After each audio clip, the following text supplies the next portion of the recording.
This is Adomako Man, and you are tuning in to the Producing Peace podcast, a podcast that celebrates the vibrant tastemakers shaping NYC's cultural landscape. From artists to activists, we spotlight individuals driving positive change and shaping the future of our city. I'm sitting with someone who's influenced my life since I was 8 years old.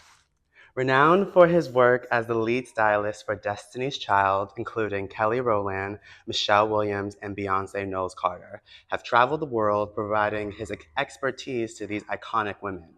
He's also extended his talent to Solange Knowles and continued to style Beyoncé as a solo artist for 18 years. Creator of the Tie Light, a selfie-ready phone case designed to perfect lighting for selfies, and the author of Makeover from Within, Lessons in Hardship, Acceptance, and Self-Discovery. Today, he collaborates with Billy Porter.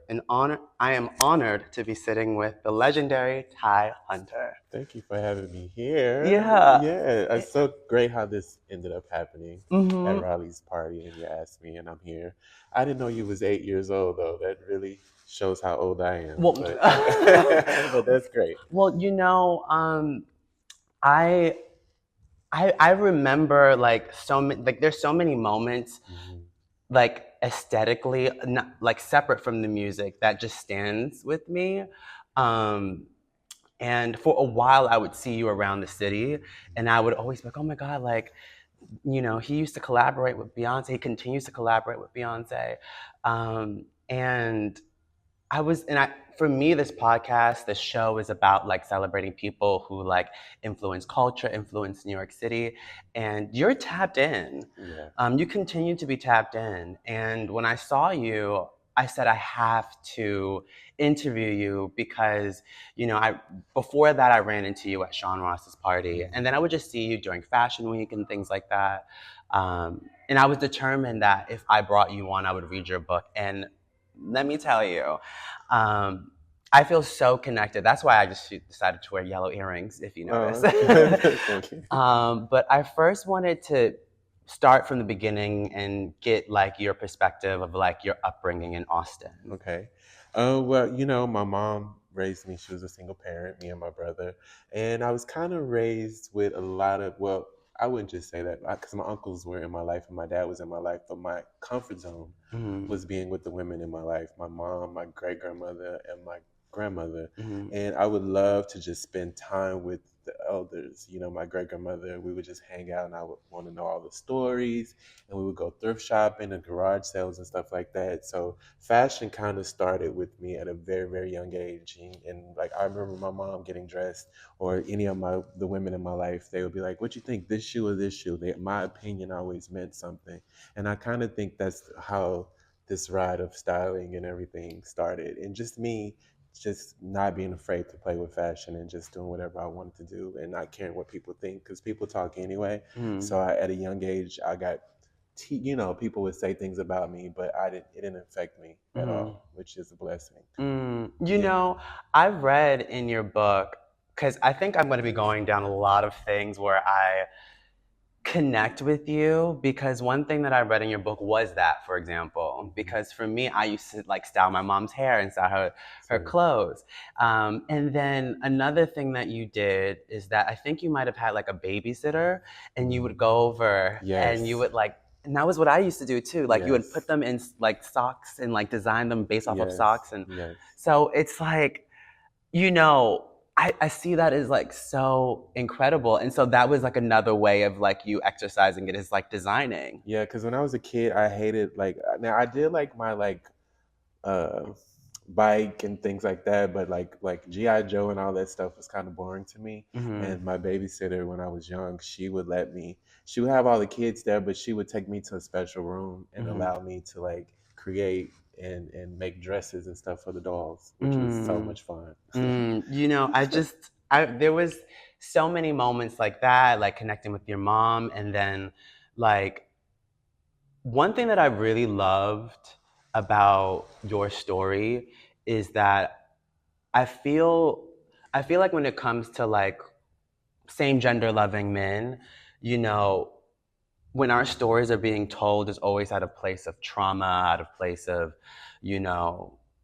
many different things. And I loved how like your story felt like a human experience, and that we experience all different sorts of things, and it's just a matter of where we land. And I feel like you decided to land at a place of joy because that is your message overall, right?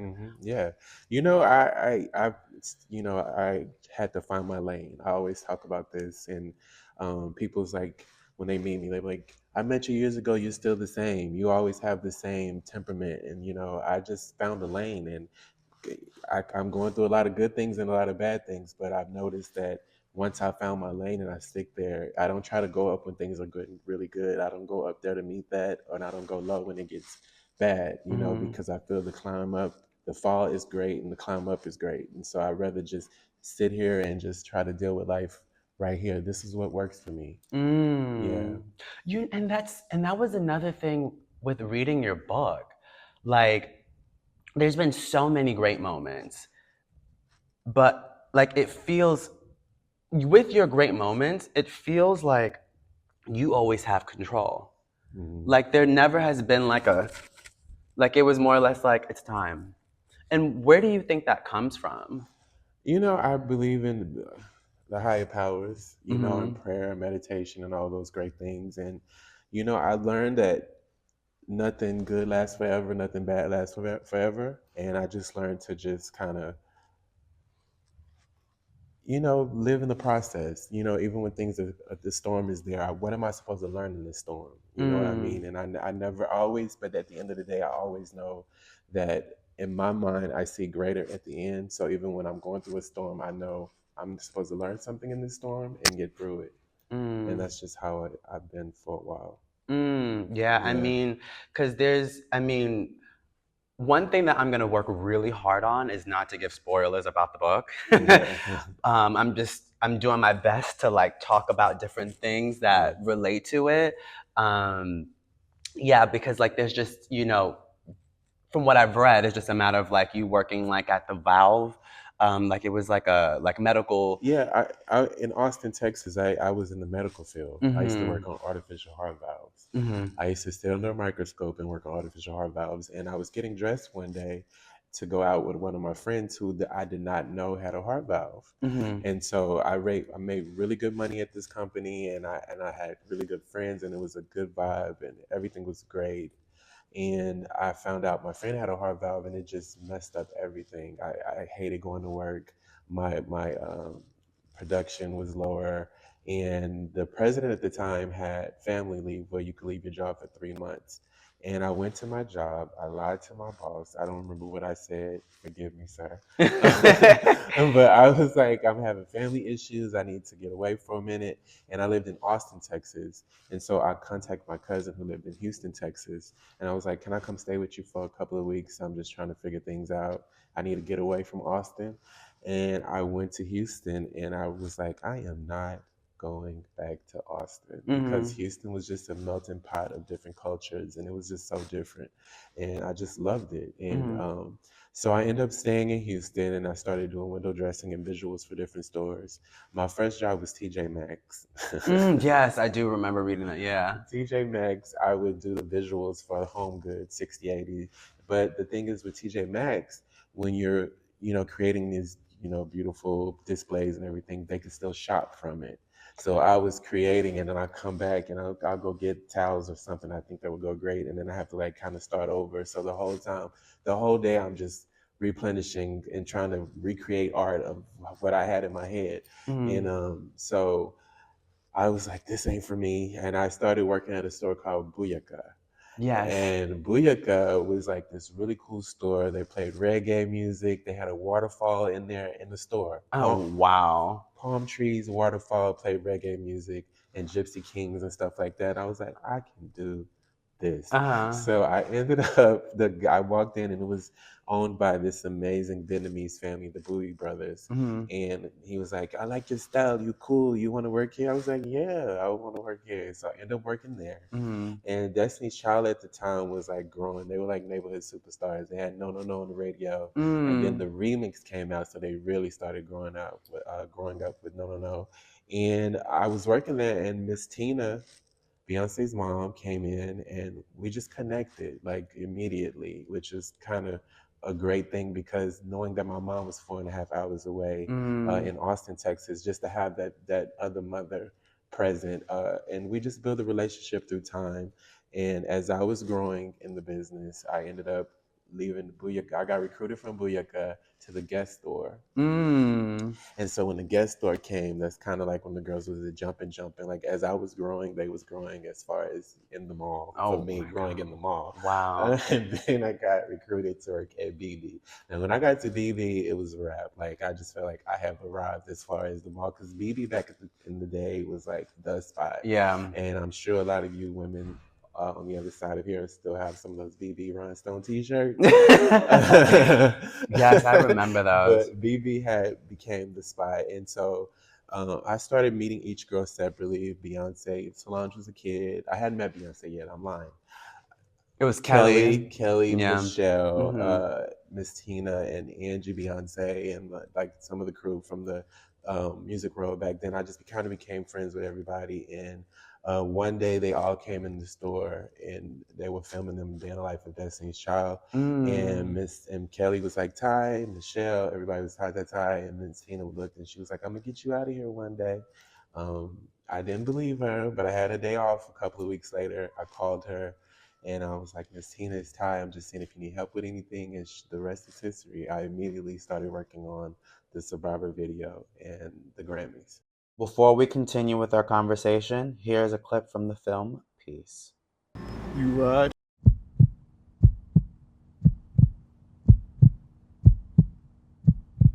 Always, into the day I die.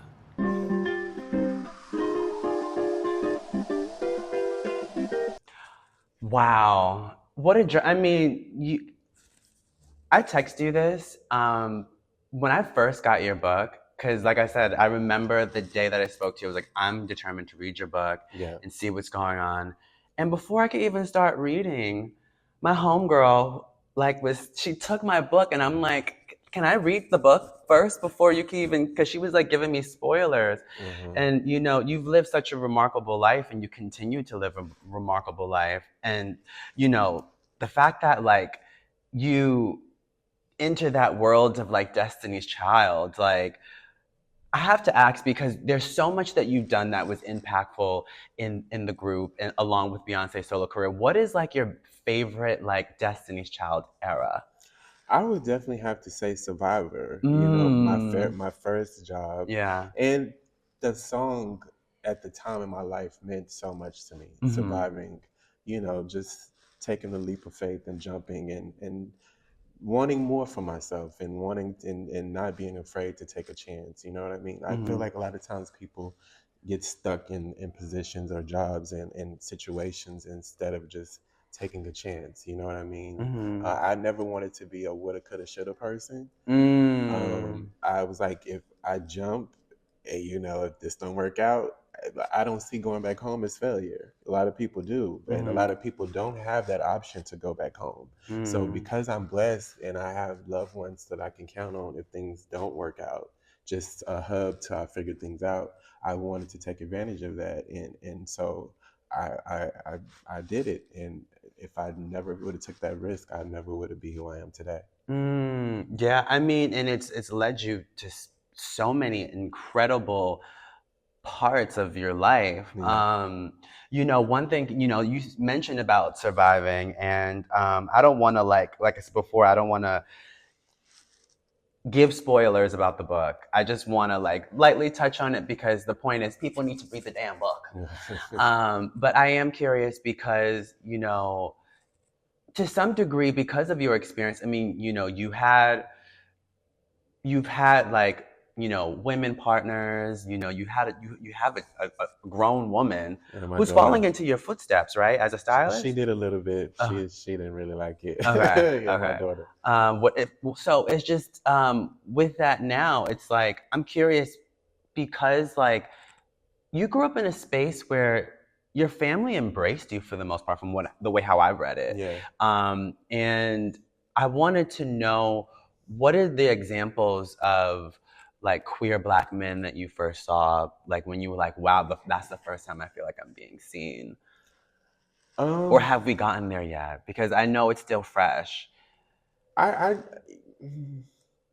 there it's we're getting there. You know what I Okay. mean? Mm-hmm. And because I was never really like flamboyant or Mm-hmm. or just it's just real sensitive. So you got to step above. No, But you know I what I'm understand. saying. I understand. And I see it now. You know what I mean. And that's the thing. Even when I was growing up, everything was so flamboyant and so like this thing, girl, whatever. And so Mm-hmm. when I Mm-hmm. was able to move to Houston, and I remember the first time my brother, he's straight, and his wife, they came to visit me in New York, and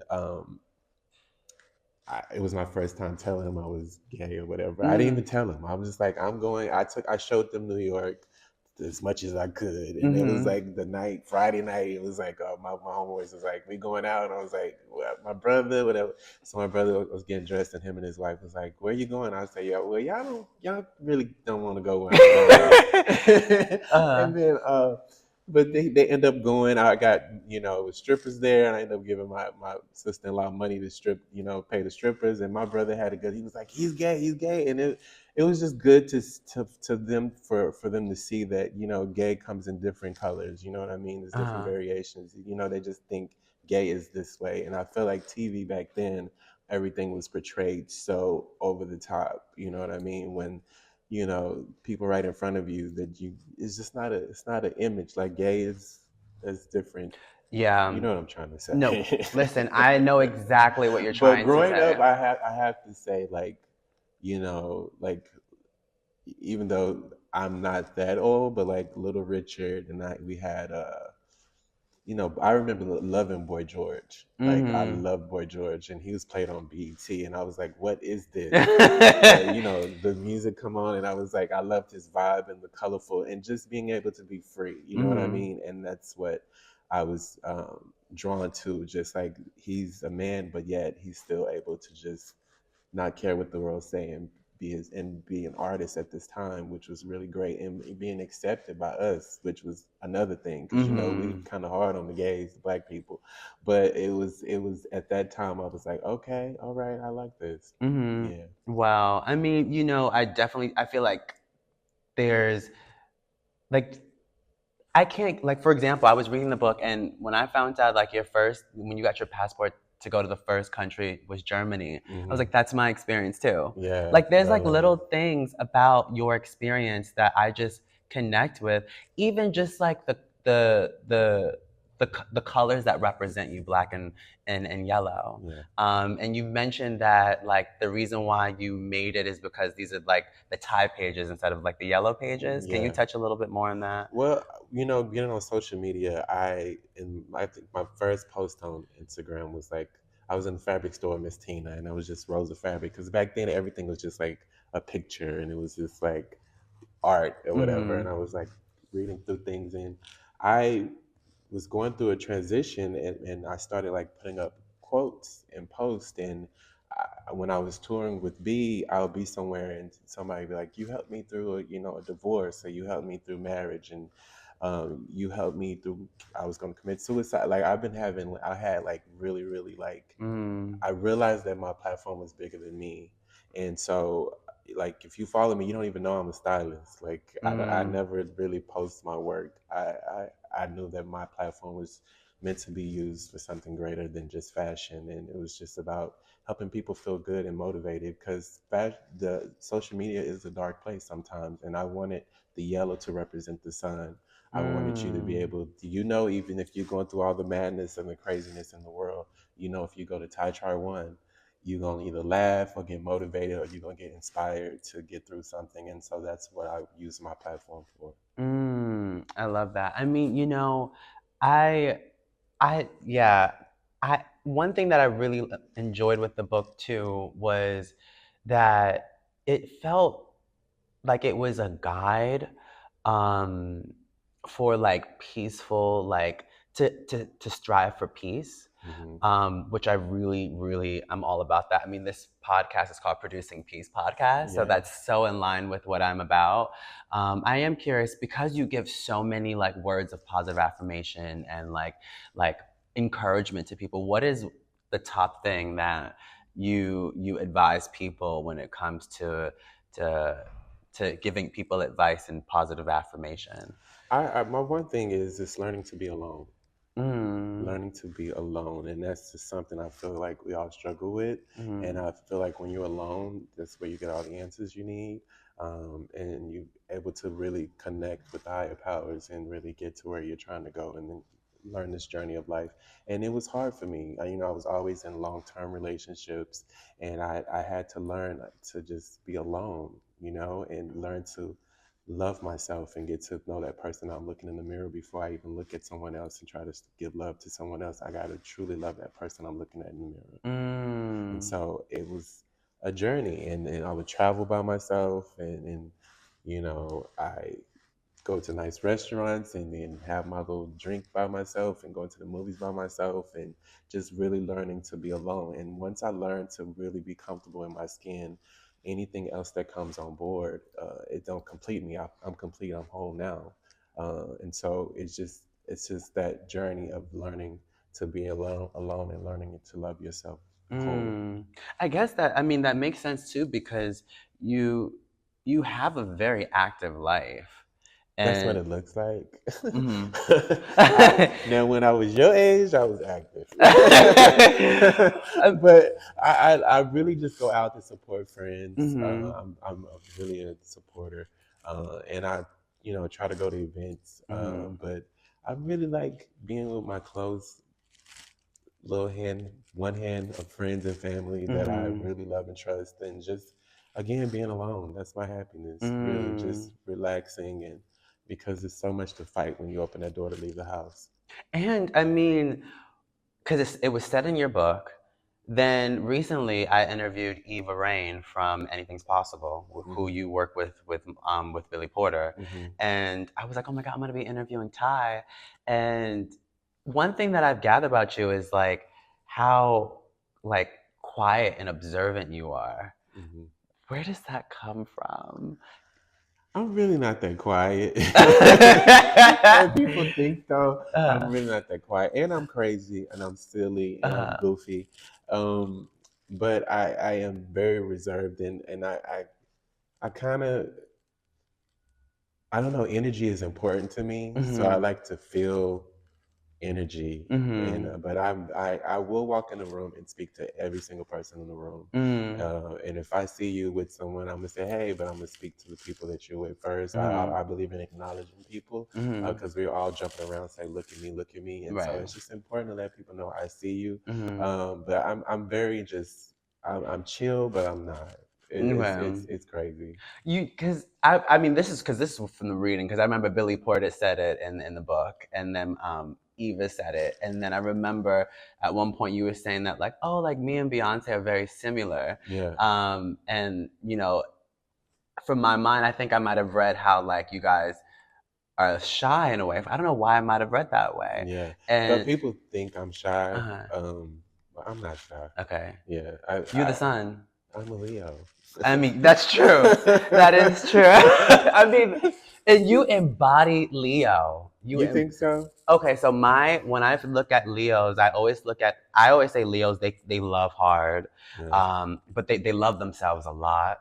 I do love They and myself. that's important It too. is very Love important. on you, and I feel like there's always something about like for example like your hair is giving lioness a little bit, Hmm. and like I feel like there's always something about a Leo that's lioness Yeah. in a way.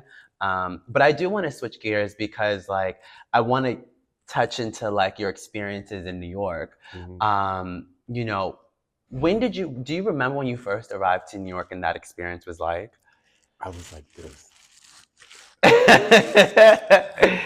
I uh-huh. always, even as a kid, when I would watch films and movies and stuff, I was like, I I want to see this place. And I'll never forget my first trip to New York.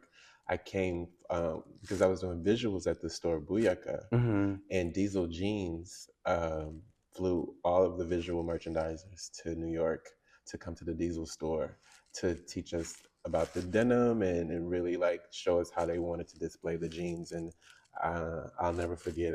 My mom gave me like Oh, it was hard. It was I got the everything was free except for food, and you had to get the taxi and all that stuff. And I Mm. remember mom giving me like $200 back then.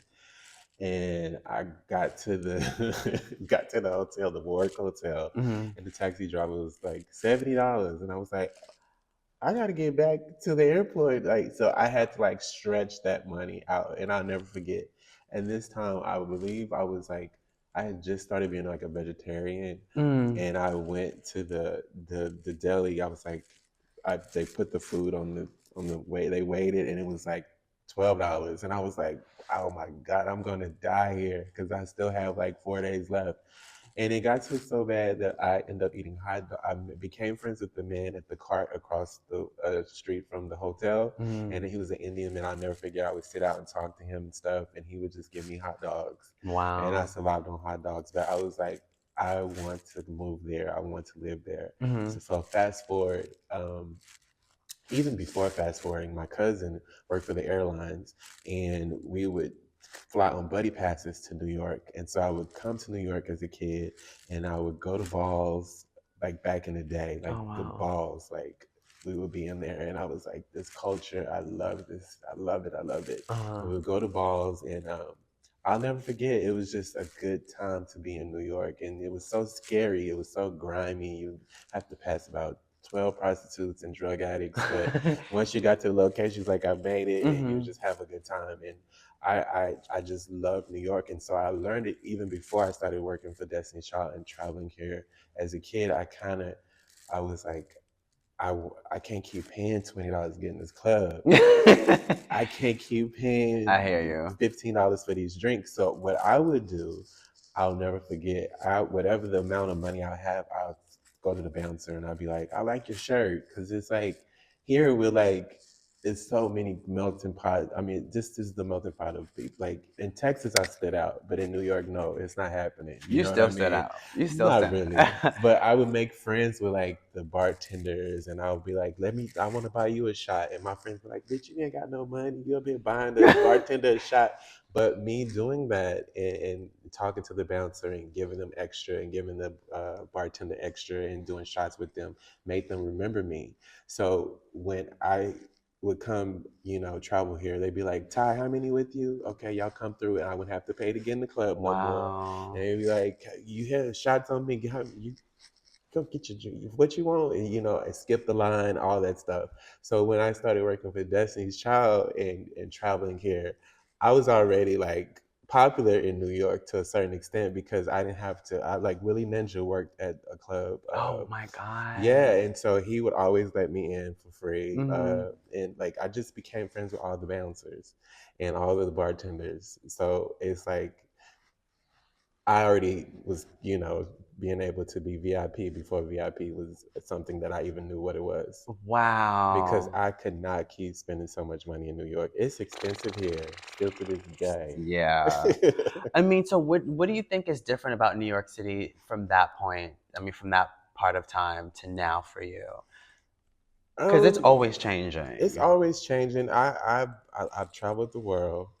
I tried to live in LA for 3 years, but this place calls me back every time. It's just, Mm. it's home for me. Mm-hmm. It keeps me inspired. I feel like every, I'm using all of my senses when I walk out the door. Like Mm-hmm. when I'm home in Texas or other places, I feel like if I don't leave the house or if I don't do anything, I wasted a day. Mm-hmm. I don't ever feel like I waste a day in New York Mm. because just walking to the bodega or just looking out the window, I'm inspired. Mm. I'm not inspired in I In live LA.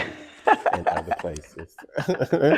I mean, I tell people all the time, like, this city for me is kind of like a black hole. Yeah, And it's so funny that you say that because I always say that there's something that brings people back to this city all the time. yeah, And so, but like, was there a time too, because you said your brother came to visit you, were there a time when like your mom and dad would come to visit you in New York too, and like you would show them around the yeah. city? My mom, and my aunt, my godmother Ethel, uh, and even like now, just being able to, because I don't go to the Statue of Liberty, I don't go to Mm-hmm. Empire State, like I don't Mm-hmm. do the touristy things, but when people come, I try to show them those things, and it's still beautiful to see New Mm-hmm. York, and when you're trying to see it through someone else's eye, it still brings joy to me to be able to. I hate Times Square on my own, but if a family member comes and whatever, and I take them there, and just to see the joy and happiness, and it kind of triggers, well, it just takes me back to a time of when I had that feeling of like, wow, this is, amazing, because it Mm-hmm. really is an amazing place. Mm-hmm. That's literally. This is why I say I feel so connected to you. Like, there's so many things. I'm like, I agree to that. But like with your father, so your father never came to visit you in New He York. never came to visit. No. There was something about what you said in your book that I thought was so. I mean, there were so many resonating parts, but I remember you said you wish your father would have told you that he was interested in art, Hmm. that would have brought like a new wave of a connection for you, which I mean, I think it's just what do you think to the idea of like black men being more nuanced and allowing black men to be more nuanced? Because maybe, like you said, maybe he didn't share that because he felt like it might have made him less of a man because he was interested in art. Yeah. Mm-hmm. Well, my dad passed away from my mom and dad were both diagnosed with cancer at the same time, Mm-hmm. and they've been separated since I was a kid. Mm-hmm. So, being home in Austin, being a caretaker, half a day with him, half a day with her. My dad finally passed from prostate cancer a couple of years ago.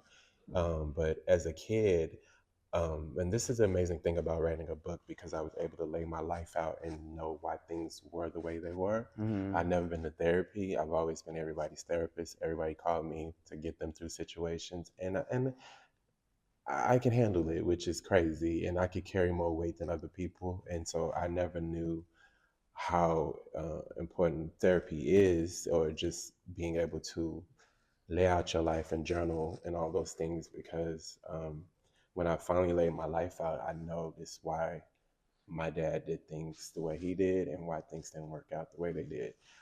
My dad was a man, like sports, sports, sports, sports, sports, sports. Mm-hmm. That's what they, and my uncles and my brother, Mm-hmm. and my cousins, all of the guys were in sports, and I Mm-hmm. was like waiting for halftime. What's going on? Give me some money so I can go to concession stand. And my Mm-hmm. dad used to take me to the Super Bowl, and I would literally ask him for $20, and I would walk up and just walk around and look at people, and just sometimes I would even leave and come back Mm-hmm. because I just hated sports. Mm-hmm. But he when he passed away, we were like cleaning up and stuff, and my aunt found like some of his art pieces, and I really learned that. And I was in when as a kid I would win art contests, and I was really pushing art, and because I wanted my dad to see my art, and I was really loving art, and he never really told me he drew, and I didn't know any of those things. I actually put some of his artwork in my book as well, because Mm-hmm. he was so talented. Mm-hmm. And I was like, why? I wish he would have told me this, because I would have, because I literally stopped drawing and stopped painting. And I'm glad, even then, just writing this book, my dad took me to Diana Ross concert when I was a kid. And when I got older, when I was writing a book, and I was like, as great as that was, and as memorable as that is, and I feel like that really, that didn't make no sense. This man taking this, 11-year-old to see Donna Ross, just to a man and his son to see Donna Ross. And when I wrote my book, I realized, and I just started crying that day with the lady I wrote the book with, Isla. And I was like, he did this. That was our connection. And that was letting him know that I see you, son, for who you are. And because of that, I started loving Donna Ross. That concert was like, oh, hair, feathers, Mm-hmm. sequins, rhinestones, and that's what made me love, glamour even more. Donna Ross is the whole package of all those things, and to see a woman, because we had, you know, good times and stuff like that, and I love those women, but to see a woman so chic and so elegant and glamour, a black woman, I Mm-hmm. was like, oh my God, I was obsessed with her, and that's what made me love all those things. That's what made me want to play with dolls. That's what made me want to just, dig into that part of myself and bring out and just make women be beautiful. that's what triggered that.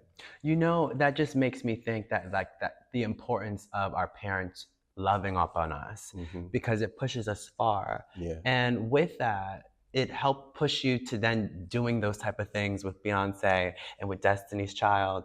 Because I remember you said in the at one part of the book that like you would suggest outfit changes, Hmm. and you was like, we gotta do Yeah, this. that's because Diana Ross, going to her concert, she stayed on a circle stage in the middle of Irwin Center in Austin, Texas, and she changed so many times, like so many times, and I was just obsessed with quick changes. Uh-huh. And so, we would have, so I was like, so right here you have the red carpet, you have a performance, you have sit down. In the performance, you have like 2 minutes here, maybe you could change it to this. So me and Miss Tina and the girl, like, I would love quick changes. That was Mm-hmm. my thing. Mm-hmm. And, it was my addiction. It was like, why not take advantage of this and give the people so much? Mm-hmm. Yeah. And then, you know, with working with Destiny's Child, you've, like I said, there's been so many moments, so many moments. You've mentioned that Survivor is like one of your favorite eras. What is like a strong highlight you can recall in that time of like Destiny's Child? I would say when I was doing the work, I was thrown in fire, and I was a sponge of just learning so many things from the great Miss Tina, Mm-hmm. Miss Tina Knowles. And I just wanted to do good, so I Mm-hmm. wasn't paying attention. I was on a hamster wheel, just going and going, and I'll never forget. Um, I never just really sat into really realize how blessed I was because I was a student and learning, and I just was just going. We Mm-hmm. were we were everywhere. Mm-hmm. Mm-hmm. We were everywhere. Mm-hmm. You name it. We was gonna be on that show Mm-hmm. in any country. We were traveling so much. I'm 4 passports deep. Wow. We traveled, and Mm-hmm. so I never. And me and Miss Tina was doing the hair. So I Mm-hmm. was carrying a bag with hair stuff. We was dressing them like we would. So I never just took time to just sit and say, "Thank you, Lord," and just really just observe it and just I just was just going so much. And we were in Japan, I'll never forget, and it was like their TRL there, and all of the guys would, and everybody was just kind of sitting them piled up on each other and this stuck to the window. And they started singing Survivor, and it touched me Mm-hmm. because nobody know English, nobody at the time knew English, and they were singing it and they were crying, and it just really touched me. And just that's why Survivor means so much to me, because it always helps me through a certain area in my life. Mm.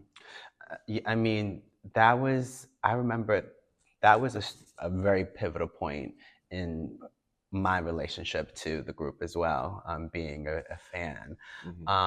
You know, I am curious because, like, during that time too, they came out with like Destiny's Child dolls. I Hmm. was wondering if you had like any like input in terms of like the design of the outfits or anyone. Well, that was my first job. The Grammys, and me and Miss Tina would go get fabrics. Like Miss Tina literally designed those outfits, Mm-hmm. and we had Jaime, who's an amazing tailor, and we would go get the buttons, the trimming and all that, the fabrics and all that. And you know we would go to Jaime's, and he had this big table in the middle, and Miss Tina would just be there and just creating.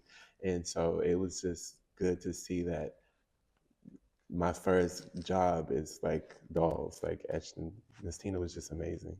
Yeah, I just like full circle moment. I was Yeah. like, damn, this is so good. And then like with then, you know, transitioning into like working more with Beyonce, she's also had like separate from Destiny's Child, like all these moments. Hmm.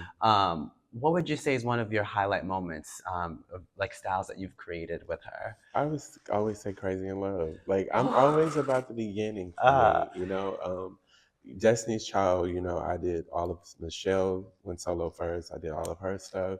Um, Solange did all of her stuff during that mm, era. Losing You was the last video I think I did with Solange. mm, Kelly, came with Stole. Can't nobody do it like me. All of those mm, videos.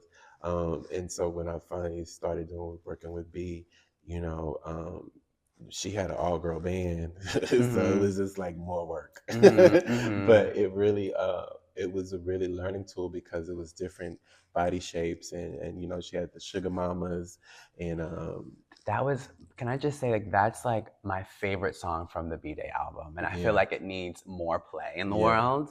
So I'm just yeah. saying that. No, that was a good video. Mhm.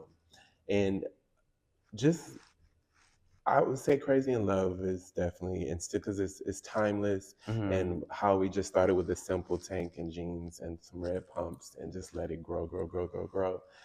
It was a really, that's still to this day a hot video. Yeah, I mean, I remember, I remember when that music came out. And there's so, and this is why I say like I've been so influenced by the work that you've done, because there's so many moments in her career.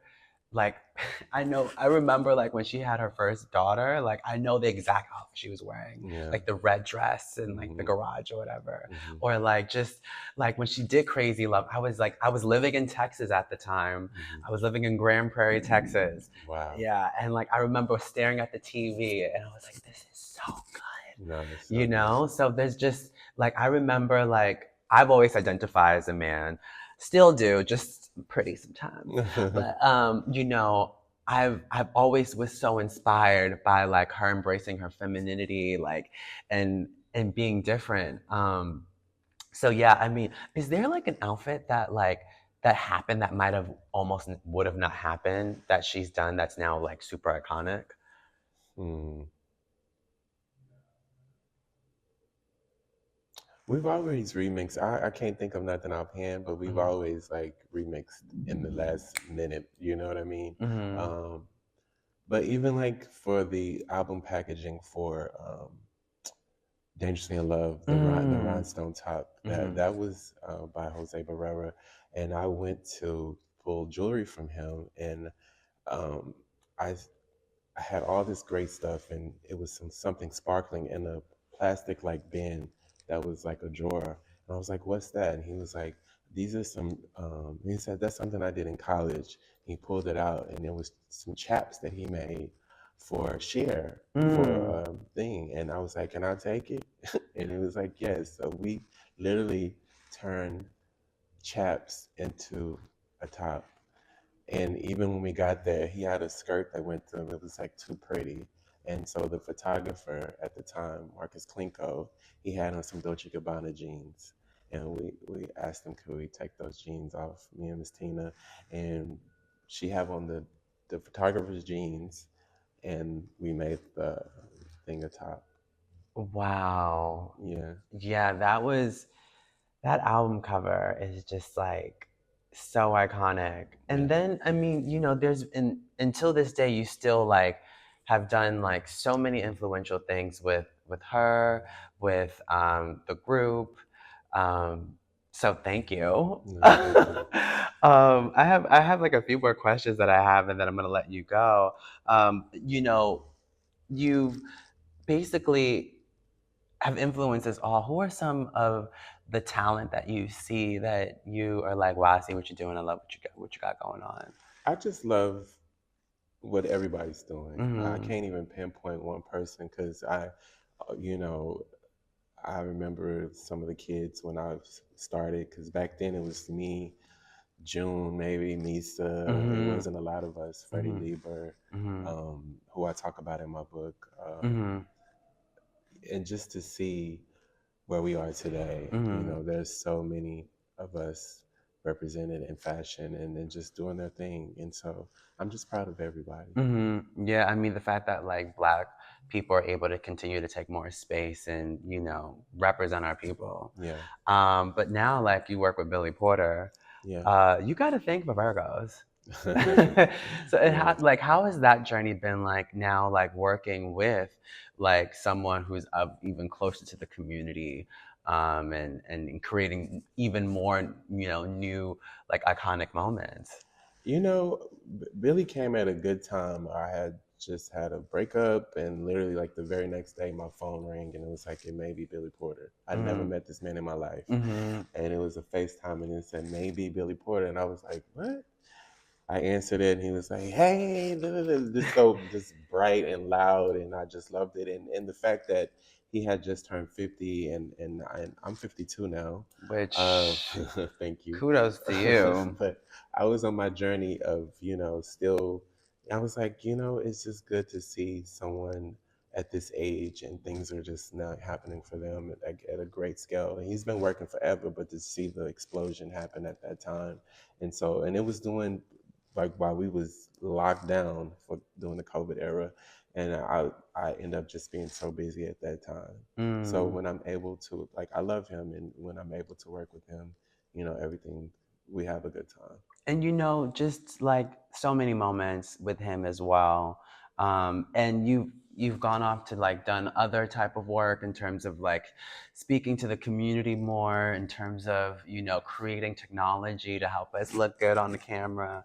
And you've mentioned that separate from writing this book, that you've been writing scripts. Yeah. What is like? Is there like any update on that? Well, it's just me, and when COVID happened, that's when I was finding myself FaceTiming friends and checking on them and just talking about the sadness of the world and just everything that's going on. We had Black Lives Matter at that time. And I mean, just all of that madness that was going on.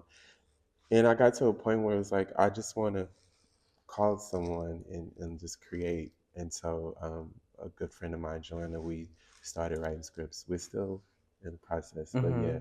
But I finished my book during that time as well. Created a lot of stuff during that time instead of because I was in the apartment by myself for 3.5 months in LA downtown. Wow. And so I never left my house. Wow. So I had to Yeah. do something or I was going to lose it. So yeah, it was a crazy time. I literally ordered everything.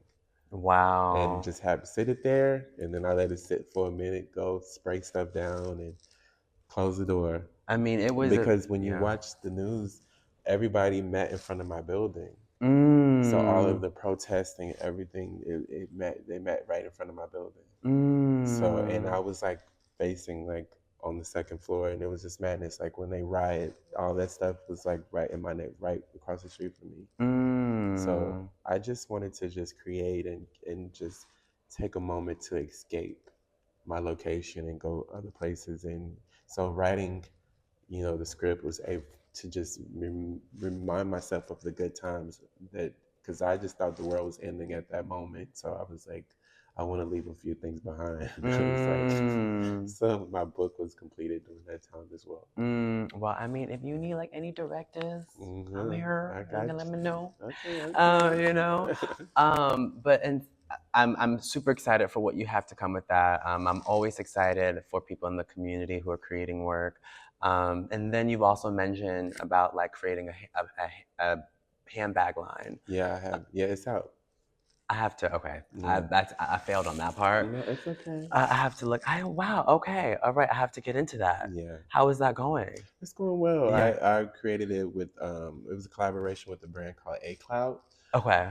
And me and Manuel Mendez, we created 3 different kind of bags, which are really cool. And it's kind of like a cloud. I wanted to go above the clouds, so everything is like round and looks like planets, and it's really cool. Yeah, Swarovski crystals. And how did I miss this? I am terrible. Please forgive me. Continue being up to date with all things peace by following the links attached to this episode. Thank you for tuning in. Now let's wrap up the show. But I'm not going to hold you for too much longer. I have my 2 final questions. Okay. Because this is, it's all with intention. And I feel like this is really hard to ask you this first question because it's like, you've done so much. But, one of my question is, I guess for you in particular, how do you continue to expand? Like, because the original question is, what does expansion look like? But how do you continue to expand on your journey? I love not saying no to things that I'm afraid of. Because it really teaches me to learn more about myself. If I never would have took that jump of, leaving from artificial heart valves, I wouldn't be going. If I never would have left, working for the greatest entertainer of all times, one of the top, and I love Mm-hmm. deeply Mm-hmm. taking that jump, because people thought I got fired and all this, but I just wanted to learn more about myself. I Mm-hmm. wouldn't have became an author. I wouldn't have had clothing lines. I wouldn't have created other things. So it's just, just not being afraid to explore life and just really enjoying this ride. I want to be able to say when I leave this place that I've used tapped into everything that God has given me. Mm, yeah, I love that. I guess my final question is how do you produce peace? I produce peace by just knowing that this is just a vessel, and you know, the higher power is who I communicate with to help me steer this thing. This is not a rehearsal. This is temporary, and so I want to just, while I'm here, do everything possible to, when I get there, I know that I'm supposed to be there because I've done Mm, good. And I've learned to mm, just put out what I want to receive. You mm-hmm, know what I mean? A lot of people think like, you're so nice. You just said, but you too nice. Well, too nice have helped me stay in the game for over 2 decades. You know what I mean? And too mm, nice have had, blessings come back to me in mm, tenfolds. Too nice have allowed enemies to become my footstool. And so mm, I literally put out what I want to receive. And I know that, people be like, you spoke to that person and they've been talking about you, or they did this, or this. That's fake. No, fake is me allowing someone to strip me of my character. So mm. I'm going to continue to be me. So if we go there and you did me dirty, I'm going to still be nice. But you're going to be uncomfortable at this point, not me. I literally say the same thing. But the way how I say it, I say, I'm not gonna let anyone make me look ugly Yeah. because I like to stand in who I am. I come from my mother, I come from my daddy. They all good looking. I'm good looking. Mm-hmm. I'm not gonna let anyone turn me ugly. Yeah. So I, God, this was so good. Yeah. Thank you so much Thank you. for your time and for joining me on this conversation. Can you share where people can keep up with you? Okay, you guys, you can follow me at tytryone.com. And that's TYTRYONE. And on social media, all the platforms is still Ty Try One. People think it's Ty Tyrone. It should have been, but it's not. But it's TYTRYONE. You can follow me there. And in the headline, you can see like what do you call it at the top of the Instagram at the top? Yeah, that thing at the Yeah. top Uh-huh. under my name. Uh-huh. Yeah, all of this stuff is there. Like where you can buy my handbags, where you can buy my book. My book is available on Amazon, a lot of bookstores as well. It's called Makeover from Within. Beyoncé Knowles wrote the foreword. Billy Porter wrote the afterwards, and I have on the back quotes from Rosario Dawson, Kelly Rowland, Michelle Williams, Tina Knowles, Kelly Osbourne, Tashina Arnold, Naomi Campbell. And that was a blessing in itself just to receive flowers from them. I just needed one sentence or two sentences, and they gave me paragraphs, and it just makes me feel good knowing again what you put out you can receive, and how you impact people and touch people in a positive way. Mm-hmm. But yeah, you guys, make sure you get the book Makeover from Within. Trust me, I can say that from young to old, rich to poor, white to black, age, whatever, everybody has walked away with something that's touched them and impacted them in a great way. Thank you so much. Thank you. This has been another episode of Producing Peace Podcast with the A Month TV Productions. Thank you so much. And that's been the wrap of the final episode. Thank you, guys. Oh my God, this is so good.